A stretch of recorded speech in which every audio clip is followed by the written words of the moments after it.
Hello everybody, Ben Rogers here of the Raptors Digest. Ryker, we had a whirlwind, there was a tornado of Raptors news over this past week, and the Toronto Raptors went in some interesting directions. They traded Norman Powell for a guy that's still pretty good in Gary Trent Jr., solid now, not the level of Norm, but still a very strong player, younger, so he'll develop in the future, and Rodney Hood, who's a decent wing, and they did not end up trading Kyle Lowry. And that was the big talk, that was the big thing. If the Raptors want to tank out this season, then you move Kyle Lowry, move him to a contender, and then hopefully fade for Cade or get Mobley or someone in the draft. But the two deals that went under the radar, Ryker, was the releasings of Terence Davis and Matt Thomas. Once major potential pieces for the Raptors, then certainly this year fell right off the map to a point where they're traded for second-round picks. But that has opened up some roster spots for this team. And we've been asking people over the past few podcasts, do you want to tank or do you want to win? Or at least do your best to get back in contention. And there's a lot of people that still expect, especially with Kyle Lowry still in the roster, let's go for it. Let's get in the play-in and see if we can beat the Brooklyn Nets, who also added LaMarcus Aldridge recently. So, Ryker, today, just minutes before this podcast is being recorded, before we dive into takes or anything as that, is there anyone that really catches your eye on the buyout market to push for that playoff push, Ryker? And who's reported right now? Drummond. You'd have to expect that he's going to go to LA, the Lakers, probably, maybe dark horse, Miami Heat. Who else? Otto Porter Jr. He's a non-impact player in terms of what the Raptors need. Hassan Whiteside, I think he's worth mentioning, but the guys that we're going to be talking about, I don't know if you wanted to introduce them, but Kelly Olynyk, who was rumored to be in the trade deal with Miami on a potential sending Kyle Lowry to that team, and he would come in return. And very low-key, very under the radar, Gorgie Jang. Gorgie Jang. Ben, I'm going to give you the honors of breaking down this man's stats, because I believe you have titled, you've alluded to it in the title. Just blow people's minds with this, with Gorgie Jang's stats. Yeah, because, and Michael Grange brought up Kelly Olynyk. I don't know if there's been any official reports about him getting bought out, but Gorgie Jang is the first guy that we're going to talk about, as obviously he has been bought out by the Memphis Grizzlies. He's not a big name like Drummond. We're not going to get Drummond. I don't think there's any chance we get him. We're not on his list of teams he's interested in. But Jang is a guy that's been known as a player that can score in the paint. He's a shot blocker a little bit, has averaged about a block a game over the course of his career, only 0.6 this season. And he's a rebounder and these sorts of things. But little do people know. I should have saved this for a quiz, a question mark to throw to you, Ryker, but I told you prior to the podcast. But this man, on 2 attempts per game, so not, a guy that shot 1 3 this season or 2 threes or whatnot, is shooting 48% from the three-point line. So he's a sniper. We gave up Norman Powell shooting 44. If we get in Gorgie Jang, could this guy take us over the top to make a finals run beating the Brooklyn Nets, shooting 48% from 3, Ryker? I'm not going to bring up this sample size because it is, even though it's 2 a game and stuff, but only played about 22 games the season, started in 1. But Ryker, let's overreact for 10 seconds. Could he take us to the promised land? Could you stick a big man who can rebound, stick him out at the corner 3 and just have him splashing at 48%? Maybe this was the plan all along. You give up, like you said, 44% Norm Powell. You get back 39% Trent Jr. You're trading down a little bit, but the intention all along was to balance it out with 2 shooters. Then I don't see that being sustained. But again, I don't think it's a negative thing to pick up Gorgie Jang. My issue is I don't see the point in making a playoff push, but we're just going to go under the assumption that the Raptors are trying to make that push, because obviously in keeping around Kyle Lowry, they're trying to win games, it appears. They still seem relatively competitive, even though they've lost a ton recently. So we'll just go under the assumption they're going to try to make the play in. This would be a relative step up, I would say, just over the likes of Aaron Baines. My concern is this guy is coming off the bench for Jonas Valanciunas. And it's been well documented over the past years, Jonas Valanciunas' struggles with pick and roll defense, with being mobile, being able to guard outside the perimeter. So if this man is coming and getting minutes behind JV and also not closing games when they switch to more small ball lineups, I mean, what is his actual defensive potential, Ben? Yeah, and that's the interesting question when you're looking at any big men, specifically when they're on the buyout market. Rarely does a defensive center that you can play late in close games get bought out, such as this. But maybe it's a weird case. The Memphis Jonas Valanciunas is miles ahead of Dieng in terms of offensive ability. Maybe not shooting threes, so to say. It's a 48%. Obviously, we gotta preface this. This is a joke for people in the comment section that's gonna go at our basketball IQ. Clearly, he's not that nice of a shooter, but JV, he's more polished finishing around the rim. You're not gonna get more minutes over JV. And the Memphis Grizzlies, they've had a lot of success being throwing out mobile defenders. They're a well constructed roster, so their coach has had a lot of situations to play, and they're fighting for a spot in the Western Conference as well. So that's why he isn't playing a lot of minutes. But again, the Raptors have so many solid defenders around the wing, right? The real big issue right now is, Aaron Baines. I'll throw up the animation. He struggles guarding in the pick and roll, and he's not athletic enough to where the player's driving in at him. He's backpedaling, right? He can't get up there and get those blocks. He just doesn't have the reach. He doesn't have the length. So those are his big glaring flaws on the defensive end. I think those would be mitigated more so with Jang, even if he's not the greatest of pick and roll defenders. If he's a decent enough shooter, he's longer, more athletic, so he can finish around the rim. I think if the Raptors are making a push to get into the playoffs, that would be a really interesting pickup, Riker. I'm trying to get his height, but I can't 6'10". see it on 6'10". my 6'10". He's 6'10", so he's not 252. undersized. He's a big guy. That's good. Yeah. That's good. I don't watch a lot of Memphis games. I've tuned in at the beginning, at the onset, to watch John Morant, to watch Jonas Valanciunas, of course. But then we might as well shift over, because what people will have their opinions on Gorgie Jang. I think we have the pronunciation right. I'm sure somebody's going to say it was terrible. It was super off. I think Kelly Olynyk could be interesting. People are they're gonna hear his name and immediately skip to assumptions and say this guy is literally the exact same as Aaron Baines, but probably worse from an interior scoring perspective. Maybe a little bit better from 3-point shooting, but this season he's fallen off. We'll give him a minute to break down. But again, Hassan Whiteside, if those are the three guys that the Raptors maybe could offer, given they've cleared cap space, they might have a little bit of money to throw around. Maybe he's the best of the three. I don't know. Let's talk about Olynyk first before we get into it. Well, you look at Olynyk stats: 10 points per game, 6 rebounds. You alluded to it. Shot 40% from 3 last season, but has fallen off a cliff in terms of that percentage this year. Shooting 6 a game, only 32%, so an 8% drop off there. But Kelly Olynyk is a guy, specifically at the beginning of the season, really struggled. But then as things went along, the seasons moved along, he's actually became a very valuable piece to the Miami Heat, starting in a bunch of games. I believe, he started 38 of the 43 games this season for the Miami Heat. Obviously, they have struggled, right? They're not looking like the Miami Heat that of previous years or the bubble Heat by any means. But he played some good minutes in the finals and the playoffs last year. He can certainly shoot, even if his percentages are, 16% lower than Jang. But I would trust Kelly Olynyk more putting up those threes. But he's a guy, he's a creator. The one thing that we really missed from Marc Gasol leaving this roster, not his athleticism, you're not getting much of that with Kelly Olynyk, but the IQ, the ability to pass at the big man position, right? He certainly would be an improvement over Baines in those areas. Wouldn't be the rebounder, but just having a competent 7-footer that can get you buckets is not a liability on the offensive end. Is a bit more mobile than people think. I think he would be a really This is the issue, though, Ben. This is the issue. It's not that he's an improvement from Aaron Baines. It's that he's not an improvement from what Chris Boucher can't do.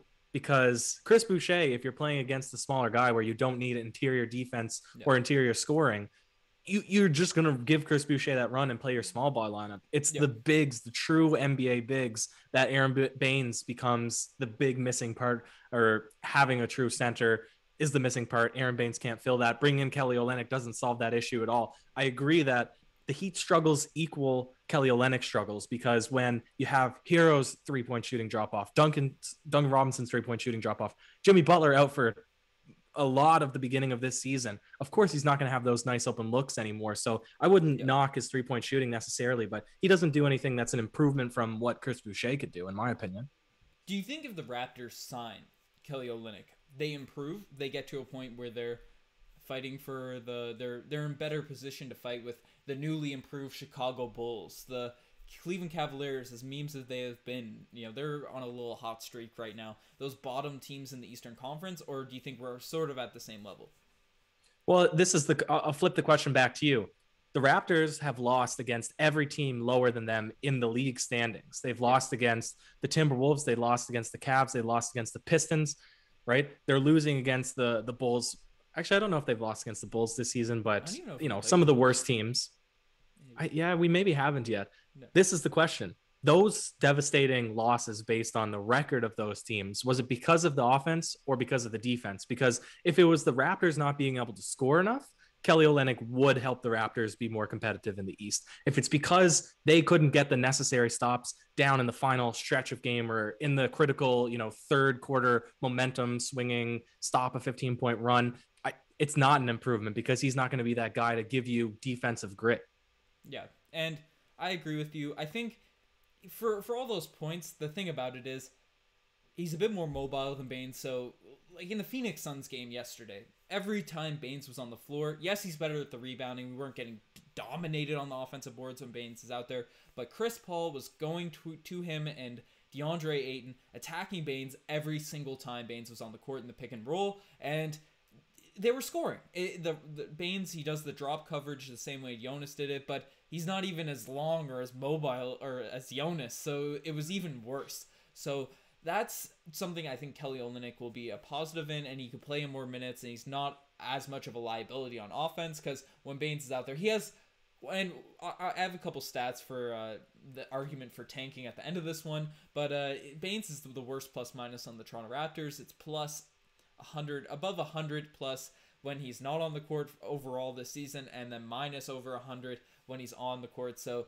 it's a jarring plus minus for Baines this season, and a part of it is you can't really do it on defense and guarding the pick and roll. He does solve your problem in rebounding, but on the offensive end, it's like Bismack Biyombo, but he can't get up there to dunk. So it's a tough situation. I think Olynyk doesn't have the same issues. He's maybe not as good of a rebounder, but he still has that size. So you don't have those holes where DeAndre Ayton is just going up against a Siakam, who's a small forward, power forward guy, every possession in the paint and going 9 for 11 in terms of field goal percentage in a game. You don't have that situation with Kelly Olynyk. He's not the greatest of defenders, but he can at least be the same size as the guy that's going up against him, and he's playable on the offensive end. So that's my take. I think you improve with him. I think you certainly improve with Dieng, as he actually is a guy known for his defense, specifically just being long, being mobile, and worst case, he provides you a little bit better pick and roll defense than a Jonas or someone like that, but is certainly a much better ring protector, a better dunker, and can shoot the three hopefully more consistently than Aaron Baines. I think two of those guys do push you forward, do give you, because the Raptors are talented. They have a lot of guys on their roster, and we stay within these games. The issue is just down the stretch, they attack the rim, and then we foul so much as we don't have any big men. I think the center position, getting a competent, and I don't want to, I feel bad trashing on Baines so much because he takes so much flack. It's not that he's incompetent. He's playing out of role. This isn't the roster construction for an Aaron Baines, right? This just isn't the team for him well suited on. But to get a competent center in there that can fill the role that we need that center to do, right? I think that unlocks the rest of the team. We're not fouling as much. So that's my opinion on it, Ryker. But you're of the mind, why even go for the play-in tournament? So I don't want to, we've talked about the free agents, the potential guys we can get in the buyout market. We have those roster spots open. Would you be more inclined to maybe look at a Gary Payton Jr. or the second or whatever on the 905 that just won Defensive Player of the Year in the G League, and some maybe development pieces, even if they don't necessarily fill that center hole, and look at Baines and say, be the tank commander, we'll still be a competent team, but we'll lose the games, right? And go that direction just for this season? Or do you think maintaining that winning culture, getting back in the playoffs, keeping that streak, it makes us more attractive to not only, we're not getting the star free agents, but the mid-level free agents, our own players, a Trent Jr., so to speak, and go that route? Like you said, mid-level free agents. That means that's the best you're ever going to get in free agency. And I try not to be sky is falling, negative Nancy, but you look at Blake Griffin getting bought out and then sucked up on a minimum contract. Same thing I would assume when we hear what the actual money is for LaMarcus Aldridge. I'd imagine that the Lakers are going to buy out Drummond for probably $1 million or something. So you look at all of these legitimate teams, you get guys that are basically on max contracts or huge money contracts, and they just want to win. They just want to play with the superstars. So they're going to go accept significantly less money. That seems to be the state of the NBA right now. So I'm a little bit discouraged. I'm a little bit less on the, this is what I think. If Hassan Whiteside wants to go to a team like Miami or like LA, they'll give him $1 million and he'll go there. Same thing could be said for Olynyk, but maybe if there's no market for Olynyk, then it's because he's not actually a valuable piece. But I do agree with your assessment that he would make the team a little bit better in some aspects, in which case you're going farther away from the tank and closer to being fighting for the play-in tournament. And I just don't see the point for the Toronto Raptors when, if you can only sign mid-market guys in free agency, if you are still developing around your young core, why not, it's in the name of staying young, tank and get a young actual first round draft pick, maybe high up in the sort of draft board, which the Raptors never seem to do. So that seems to me like the best strategy, but other people disagree clearly. Yeah, and I've actually seen a lot of people not necessarily decided on whether to tank or not, but asking, what's the point of tanking? It doesn't really work out. I made a whole video on why tanking for multiple seasons, it's a horrible strategy, right? But when you're already bad, when you're already in a situation like this, and the way most people tank, like the Sixers, they tanked by giving up all of their assets for picks, right? Mm-hmm. Essentially nothing, not current players, future prospects, all that sort of stuff, right? The Raptors are in a really unique circumstance where they have a lot of talent. There is a lot of championship caliber players on this roster at this point in time. The playing on the road every single game has factored in vitally to this team's record. The weirdness of the season, the fact that we had a 3-week stretch where our players were out due to health and safety protocols. We're in a hole right now that has led to a very unique circumstance where a team with a lot of talented players, right? And the fact that Masai Ujiri didn't put a center on the team, he just left that position wide open, right? There's a very unique situation right now where the Raptors can make a 1-year rebuild. They can really go into approach the rest of these games, look to develop guys, maybe look at the 905 guys that showed a lot of potential this year, an Ellenson, a Peyton Jr., and see what they can do. Pick out the pieces, right? Maybe, obviously, you won't be able to rest guys for a long stretches at the end of the year, but maybe give Kyle Lowry a game off here or there. OG's been dealing with injuries, right? And then approach the rest of the season as a development year. And for as close as we are to the 5th and 6th seed in the Eastern Conference, right? We still have, I think we have to go 19-8 for the rest of the year. I'm trying to do that off my head. I read a tweet about that earlier, but we have to go some ridiculous record, which might be unreasonable right now without a center, even if we get a buyout center, right? To even get to 500, and with the improved East, that's looking pretty astronomical right now. A bit crazy to see if that would actually happen. So maybe the route is you're 7th from the bottom right now. There's improved lottery odds. You're not getting to the bottom 3 in terms of odds of getting the number 1 pick this season, but you don't get a center, so you continue to play these close games, but you're not able to close them out, right? You just say, okay, we're throwing in the towel this year. Kyle Lowry, if you want to stay, right, we'll be good next year. It'll work out. We'll see what happens with you in the offseason.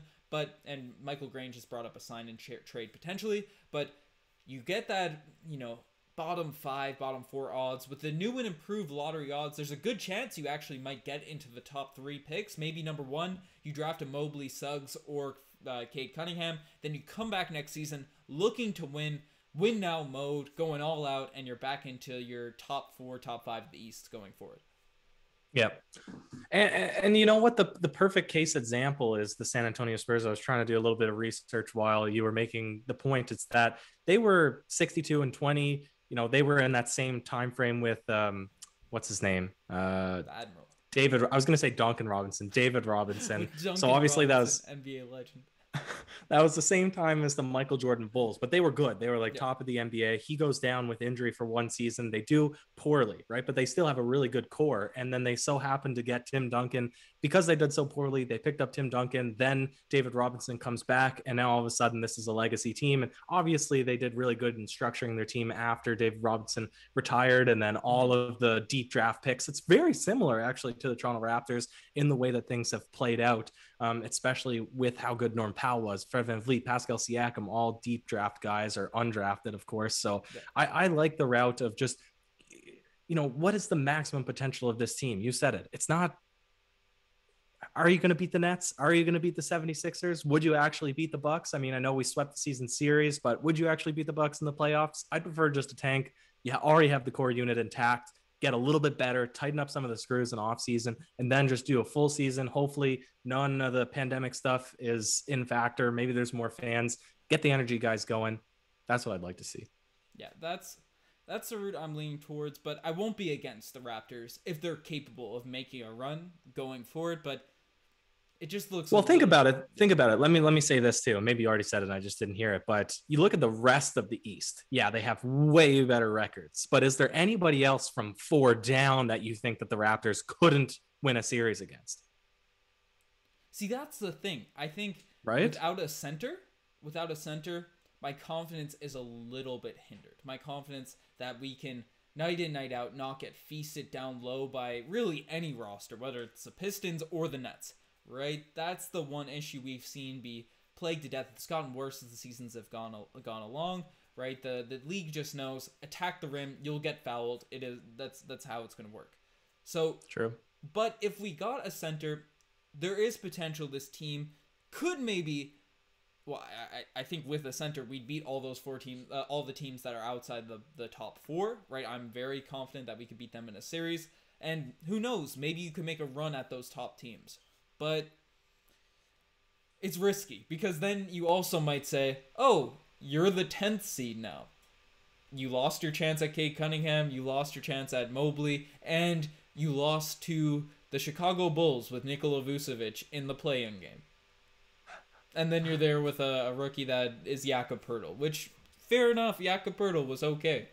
But not the... He did turn into Kawhi Leonard, so don't knock that man's value.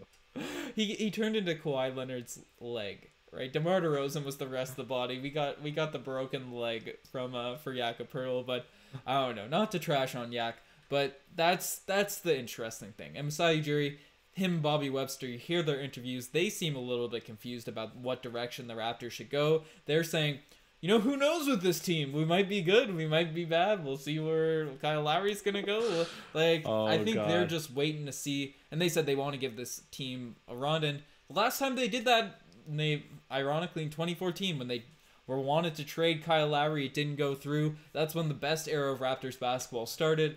Maybe this Gary Trent and Rodney Hood deal will put us over the top, Riker, unlock the small ball unit, unleash the new greatest era in Raptors basketball. But we've been rambling on enough about this sort of situation. Let us know if there's anyone we missed in this buyout market. We focused on the centers, but there could be other guys. Let us know in the comment section below what direction you want to go with this team.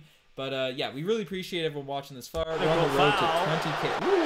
I clicked the wrong button. We're on the road to 20K subscribers, so subscribe to the channel, get in the like section. It really helps us out. Right, we've been covering a lot of this content. Been doing 2 videos a day for the past week or so. So we'd really appreciate you guys dropping a subscribe, riding out the rest of the season, seeing what happens. Even if the Raptors tank, it's going to be a lot of fun at the Raptors Digest. So check out the Twitter, the Instagram, all the cool stuff. The TikTok, RaptorsDigest.ca. Riker, do you have any last words? You summarized it perfectly, Ben. Cheers.